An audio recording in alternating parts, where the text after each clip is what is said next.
Good, good, good. So, good afternoon, and thank you to everyone for staying.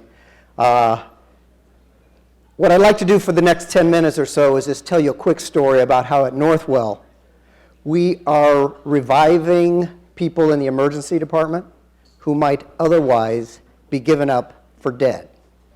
Now, right now, we pronounce people dead if they don't have a heartbeat, blood flow, or oxygen to the brain for over 10 minutes. But the whole takeaway of my talk is that there is so much more we can do to dramatically begin to expand this survival window. Now, I've dedicated my professional life to bringing ER patients back from the dead. This is the science of resuscitation. I led the efforts in the 90s to put defibrillators, and thank you to Medtronics, in every airport. We started in Chicago. It's now throughout the world. In the last decade, I led the teams that developed new protocols for cooling body temperature, and I had nothing to do with the temperature in this room all day, so I just want to make that part totally clear. But for cooling body temperature in cardiac arrest victims, particularly those who got return of their heartbeat, heart attack patients, people suffering from trauma, all right?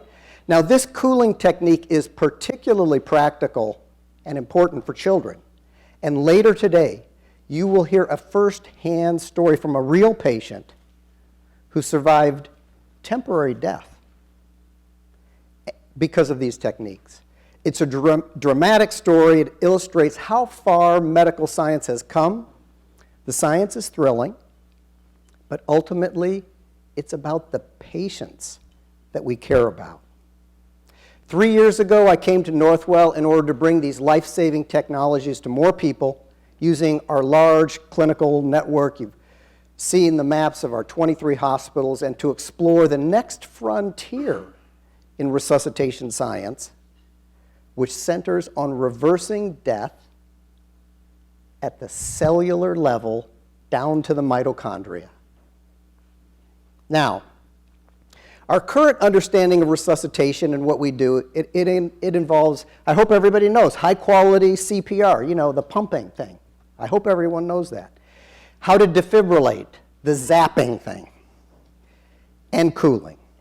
Now, a new weapon that we have in advanced emergency centers is the use of cardiopulmonary bypass machines.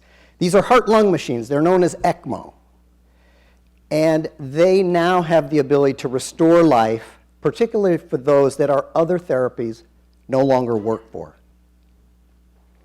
All of these techniques rely on flooding the body with oxygen in an effort to keep the brain alive. This is called reperfusion. But there's a problem that I want to talk about for just a minute. Too much oxygen too fast can be a bad thing. So what we've learned in the last decade or so is that our conventional form of reperfusion can actually accelerate cellular death. It can speed up the death pathways, and it can trigger what we call reperfusion injury.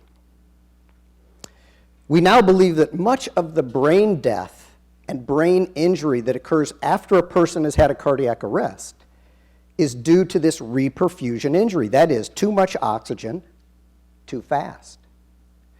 So the better approach is to introduce oxygen more slowly, more carefully, along with a mix of chemicals that preserve the cell's mitochondria by achieving reperfusion but without the injury. Okay, a quick 8th grade biology review. I apologize to any 8th graders in the audience, okay? They probably know this much better. This is a cell. Now, we all know that in the center of the cell is the nucleus, the DNA. It's led to the genomic revolution that we've all heard so much about for the last decade. But what I want to focus on for just a minute is this small organelle called the mitochondria. The mitochondria is what produces all of our energy. It makes the cell go. And one of the things that we've learned in the last decade is it controls life and death. So what I mean by that is that it is the life and death switch that is hardwired into our cells. If we can preserve the mitochondria, we can prevent brain injury and truly expand the death survival window. So how do we do it? We propose treating the mitochondria with special drugs. This is a reperfusion cocktail. And it means that the next frontier in resuscitation science and saving lives will be pharmacological. Now, one drug is not going to do the trick. We need multiple agents. When blood flow is returned during CPR or even during ECMO, the drug combinations that we're now mixing together are added to the bloodstream.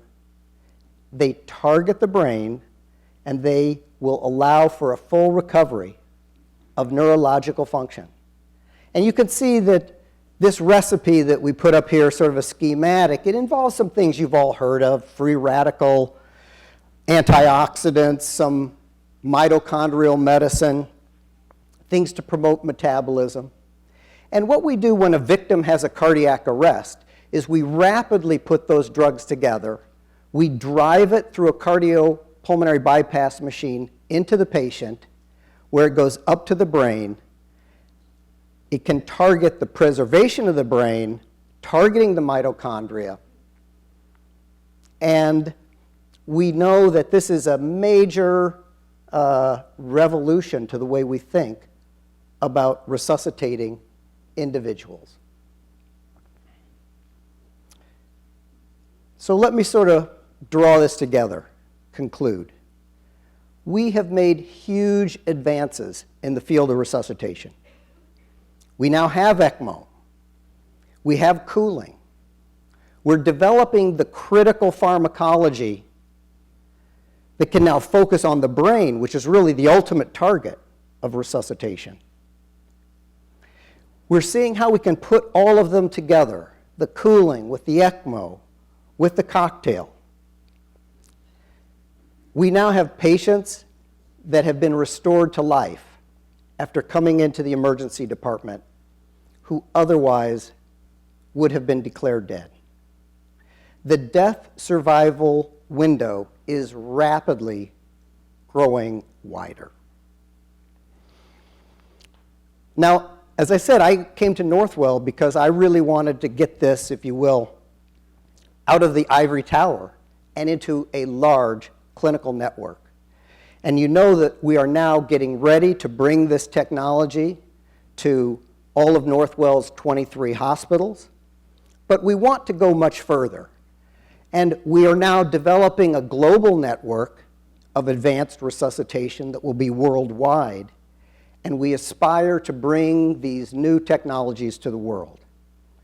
I invite all of you to join with us, to join our efforts, and I just will tell you that in terms of this revolution, it's happening now.